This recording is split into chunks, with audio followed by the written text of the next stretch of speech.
సుకుమార్ దర్శకత్వంలో icon star Allu Arjun, national crush Rashmika Mandanna జంటగా రూపుదిద్దుకున్న Pushpa 2 the rule movie December 5న ప్రేక్షకుల ముందుకి రాబోతుంది. ఎన్నో అంచనాల మధ్య విడుదల కానున్న ఈ సినిమా ట్రైలర్ లాంచ్ ఈవెంట్ను బీహార్ రాజధాని నగరం పాట్నాలో ఆదివారం సాయంత్రం గ్రాండ్గా నిర్వహించారు. ఈ ట్రైలర్ చూస్తే ఫ్యాన్స్ కు పూనకాలే అంటే అతిశయుక్తి కాదు.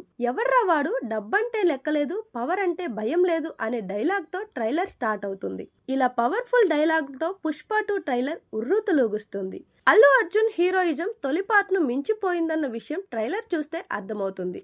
పుష్ప ది రైజ్ లో చివర్లో కాసేపు కనిపించి ఎవర్రా వీడు అనిపించిన ఫహద్ ఫాసిల్ సెకండ్ పార్ట్ లో ఫుల్ టైం కనిపించనున్నాడు. దాంతో ఎంటర్టైన్మెంట్ ఏ రేంజ్ లో ఉంటుందో అని అభిమానులు ఇప్పటి నుంచే అంచనాలు వేసుకుంటున్నారు. ఇక పుష్ప 2 ట్రైలర్ లోని ప్రతి ఎలిమెంట్ ను నెటిజన్లు చాలా నిశ్చితంగా పరిశీలిస్తూ స్టోరీ ఏంటనేది డీకోడ్ చేసే ప్రయత్నం చేస్తున్నారు. ఫ్రేమ్ టు ఫ్రేమ్ ప్రతి డీటెయిల్ ని స్క్రీన్ షాట్ తీసి సోషల్ మీడియాలో పోస్ట్ చేస్తున్నారు. దాని వెనుకున్న బ్యాక్ స్టోరీ ఇదే అయ్యుంటుందంటూ విశ్లేషిస్తున్నారు. ఇందులో భాగంగా ట్రైలర్ లో చూపించిన ఓ షాట్ పై ప్రస్తుతం నెట్టింట విపరీతమైన రచ్చ జరుగుతుంది.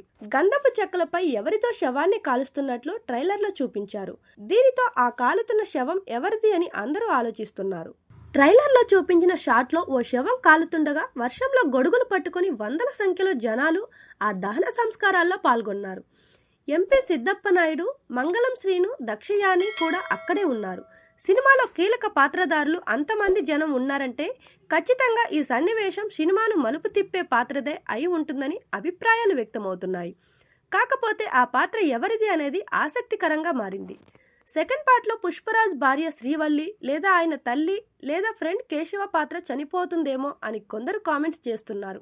అదే నిజమైతే అక్కడ పుష్ప ఉండేవాడు, కానీ అతడు లేకపోగా విలన్ గ్యాంగ్ కు చెందిన మంగళం శ్రీను, దక్షయాని ఉన్నారు. కాబట్టి పైన చెప్పుకున్న వారిలో ఎవరు శవం కాదని అనుకోవచ్చు. అయితే ఎంపీ సిద్ధప్ప నాయుడు అనుచరుడు అయ్యుంటాడని, అతన్ని చంపాడని పుష్పరాజ్ మీద పగ పెంచుకొని విలన్ గ్యాంగ్ లో చేరిపోతాడేమో అని మరికొందరు ఊహిస్తున్నారు. లేదా సిండికేట్ లోని ముఖ్యమైన వ్యక్తి చనిపోతాడేమో అని భావిస్తున్నారు.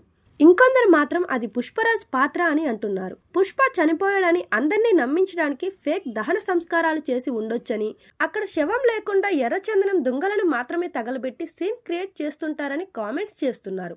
ఇది నిజమే అనుకోవడానికి పుష్ప 2 ఫస్ట్ గ్లిమ్స్ లో పుష్ప అన్న బ్రతికే ఉన్నాడంటూ జనాలు ఎమోషన్ అయ్యే సన్నివేశాన్ని ప్రస్తావిస్తున్నారు. ఇలా ఆ శవం ఎవరిదనే అంశం మీద అనేక కథలు పుట్టుకొస్తున్నాయి.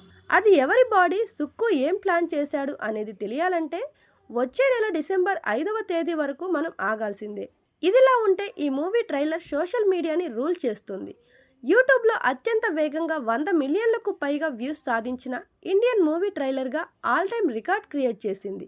2 నిమిషాల 45 సెకండ్ల నివిడితో సుకుమార్ కట్ చేసిన ఈ video icon star Allu Arjun ను ఒక వైల్డ్ ఫైర్ లా ఆవిష్కరించింది.